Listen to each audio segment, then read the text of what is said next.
तर गाईस साहेब चालले होते बायपासला, यांची पण माशाची स्नॅक सेंटर आहे पुण्याला. आपला मासा कसा वाटला तुम्हाला साहेब? एक नंबर मासा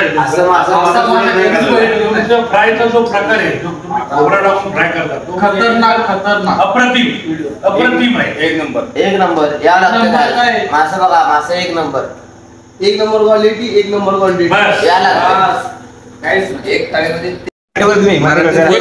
जे होतं ना कुठंच भेटणार नाही.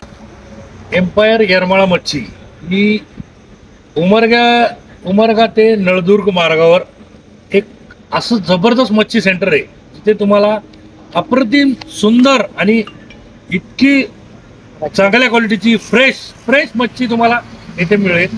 इथला मच्छीचा रस्सा तर एकदम अप्रतिम मच्छी आहे, एकदम जबरदस्त रस्सा आहे. आणि इथली फ्राय मच्छी ती खोबऱ्याचा किस टाकून हे फ्राय करतात, ती इतकी सुंदर आहे की तुम्हाला अख्ख्या महाराष्ट्रात कुठे मिळणार नाही. तुम्ही कोकण म्हणता ना, तुम्हाला कोकणात पण अशी मच्छी कुठे मिळणार नाही. तर तुम्ही प्लीज सर्वांनी एकदा येरमाळा मच्छी सेंटर, एम्पायर येरमाळा मच्छी सेंटरला एकदा जरूर भेट द्या आणि हा स्वाद जरूर घ्या. धन्यवाद.